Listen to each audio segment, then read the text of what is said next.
Sí, buenos días. Eh, más o menos en el 2002, 2003, se empezó a dar a nivel nacional una problemática en los adolescentes, básicamente en secundaria. Mucho suicidio, digamos, comportamiento del adolescente, nosotros llamamos anomalías en ese sentido. Y mandan una iniciativa a nivel nacional, el gobierno federal, para crear lo que se llamó en ese entonces el dichoso proyecto Provoca, que lideré a nivel nacional. El proyecto Provoca no es otra cosa que el proyecto de orientación vocacional en las secundarias. Hace mucho tiempo han estado comentando los asuntos de las tutorías aquí en la universidad, etcétera, etcétera, y otro tipo de situaciones. Pero también de lo que me he dado cuenta con las ponencias anteriores, y por eso quise cambiar a platicar mejor de lo que sucede en la sociedad y qué está pasando, qué está sucediendo en las universidades con respecto, o cuál es la posición de las universidades que están tomando ahora y que deberían tomar muchas todavía en América Latina, con respecto a la formación integral. Esto es fundamental y felicito a las coordinadoras de este evento, porque justamente el problema, mis estimados amigos y alumnos y profesores, colegas, es la manera de articular la parte humanista a la parte de la ciencia, desde la perspectiva de las universidades. Ha sido un problema grave, pero no desde ahorita, eso es antiguo.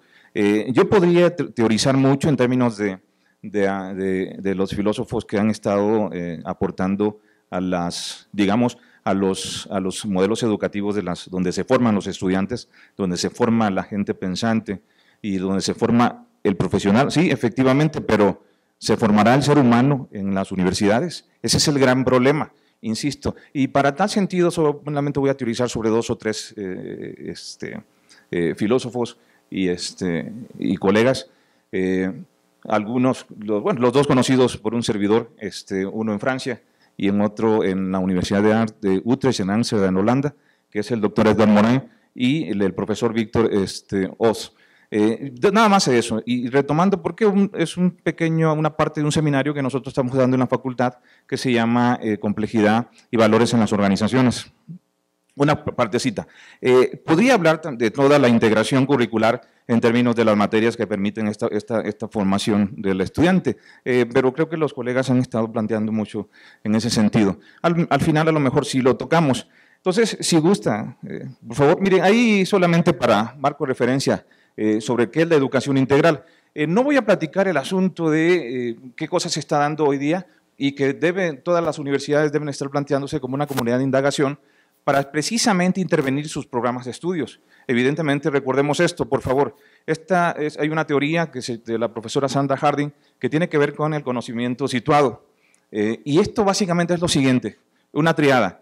El contexto, la practicidad cotidiana de los individuos, y eso es igual a el modelo mental o modelo cognitivo.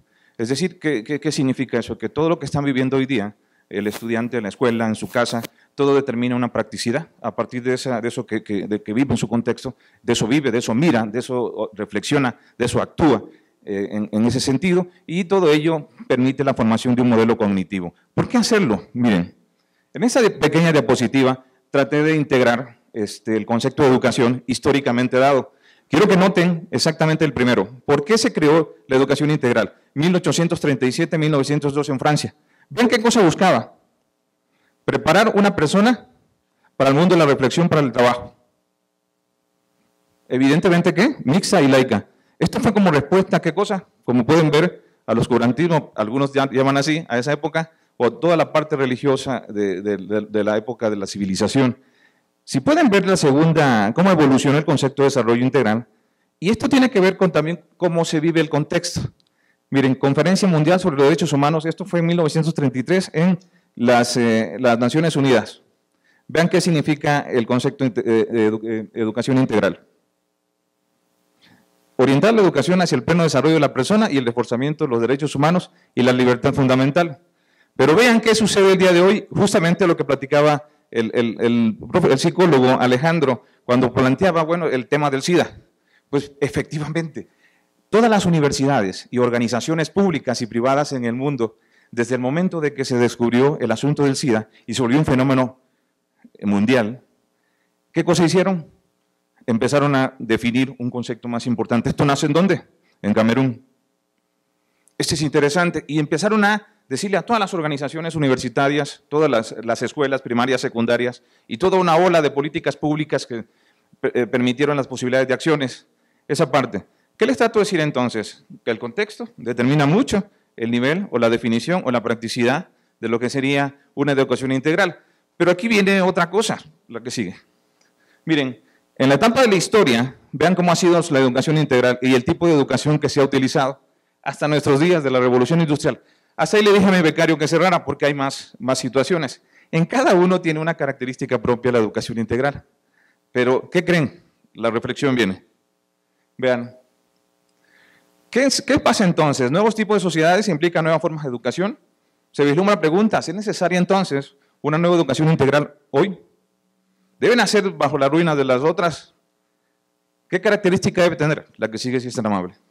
Vean, ¿qué es lo que perdura y qué es lo que cambia en educación y al pasar una etapa a otra? Podemos también pensar que en el mundo de formación integral de sujetos que existen elementos variables y elementos permanentes. La que sigue.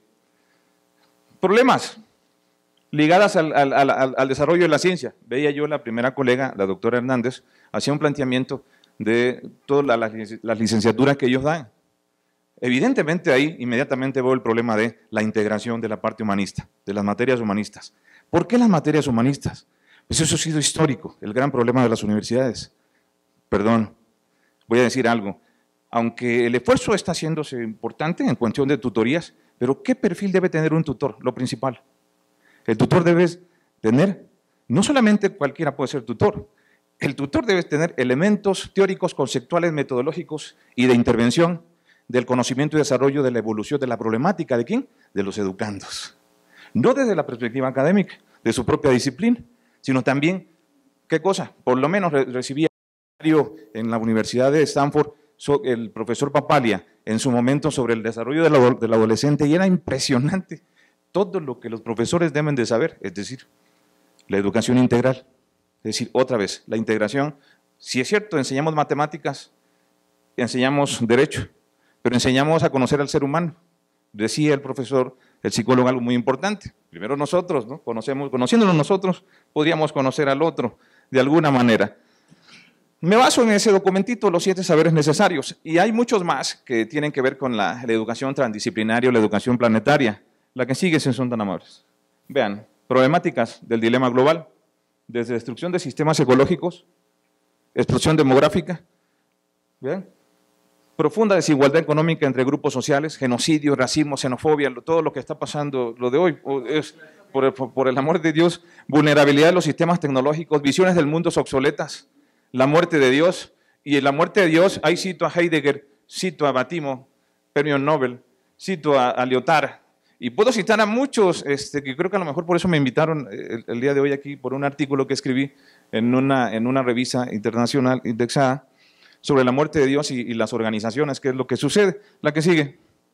A nivel nacional tenemos problemas de vinculación con el sector productivo empresarial, tenemos modelos educativos universitarios a nivel nacional inadecuados, destrucción de ecosistemas, emigración, desempleo, crisis económica, crisis política y evidentemente la muerte de Dios de nueva cuenta. La que sigue. ¿Qué es pensar? Si ustedes recuerdan esto yo no lo inventé, les decía que es una parte de un seminario que estamos dando. ¿Y qué es pensar mutilante? Un pensar mutilante, vean. Al final de cuentas, cuando enseñamos ingenierías, las licenciaturas, o enseñamos administración, o enseñamos economía, hay un problema de nueva cuenta.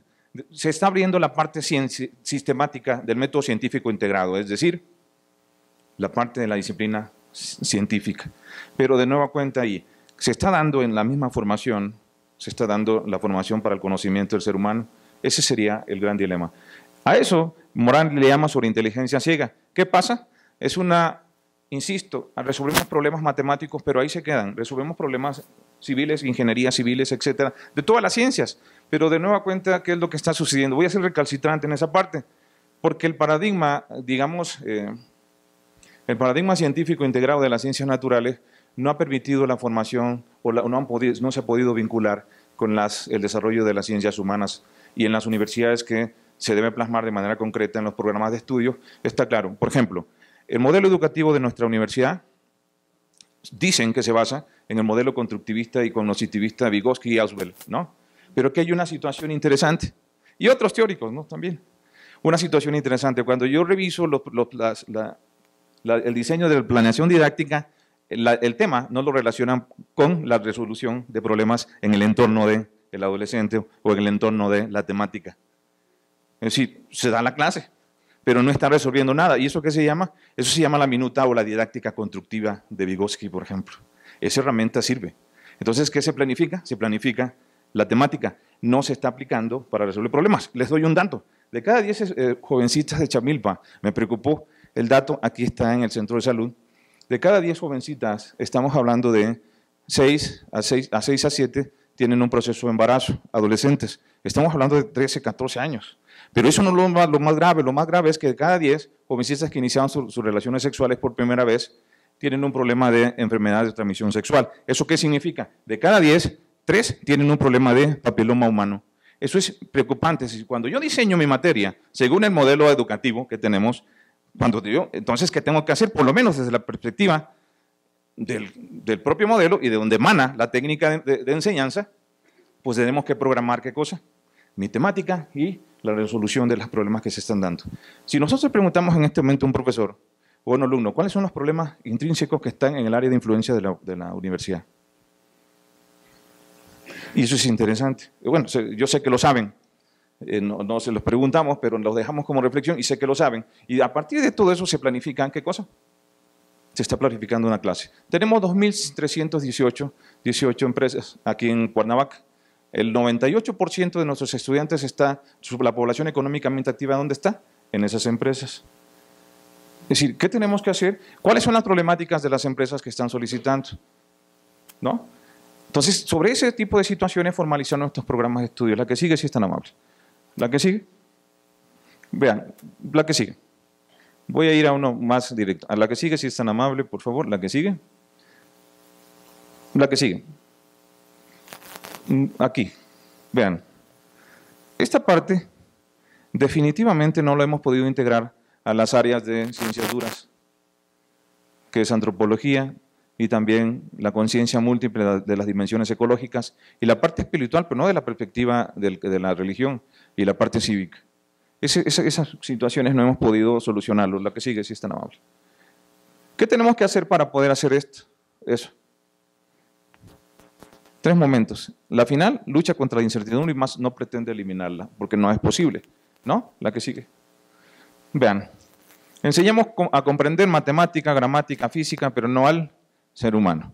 Y esto es lo interesante aquí, porque la educación integral justamente tiene que ver con esos asuntos. Formamos abogados para la discusión y en lugar de la solución siguen acrecentando el conflicto. Es decir, una serie de situaciones, nada más tomo el abogado porque me acuerdo, bueno, porque es de derecho. Y es interesante, es decir, no estamos entendiendo al que tenemos al lado. Desgraciadamente esto se va al nivel de la familia. No conocemos a nuestro adolescente, lo conocemos por su nombre, pero realmente ¿qué le está pasando desde la perspectiva sistemática de la parte humana? Eso es lo interesante. La última, por favor, si es tan amable. ¿Qué tenemos que hacer entonces? Vean, esa parte, una antropoética que reconozca y forme conciencia de la Trinidad, individuo, sociedad y especie. Y podríamos teorizar mucho en este sentido, pero solamente les digo una reflexión. Para poder dar una formación integral en las organizaciones educativas, el profesor o profesora debe tener una formación interesante. Porque la formación que nosotros tenemos viene justamente de un paradigma eminentemente ¿qué? Muchos dicen que es atomista, otros dicen que es conductista, otros dicen que es, bueno, el conductismo sobre Skinner, pero antes de Skinner está Carchot. Y todos hablan de un planteamiento en términos de cómo se debe de formar primero. Para dar una formación integral al adolescente, la reflexión mía, y ahí me quedo y me bajo de aquí, es, estamos formando a los profesores en función de esos elementos. Los profesores tienen los elementos para comprender una situación de que a lo mejor el jovencito que está enfrente está pensando por la problemática que tiene en una situación de salida negativa en su vida. Entonces, no sabemos. Muchos agarran y dicen, no, es que sabes que a mí no me contrataron, en mi contrato no está para que yo sea psicólogo, ni para que yo sea esto y esto y esto. Y en la discusión que tuvimos hace poco de formación de tutorías, eso fue sobre eso el asunto. El dilema aquí es que yo siempre se planteó la situación de que formemos, por lo menos los que quieran ser tutores, tengan un diplomado en desarrollo humano. O sea, no hay más. O un diplomado en orientación de tutorías. Es decir, como dan las universidades grandes, de alguna manera, ¿no? Entonces, por favor, les pido disculpas si he ofendido a alguien, no teoricé en ese sentido y tampoco hablé de los datos que tenemos en nuestra facultad, que evidentemente son bastantes en materia de complementariedad para la formación integral del desarrollo del alumno en ese sentido, ¿no? Muchísimas gracias.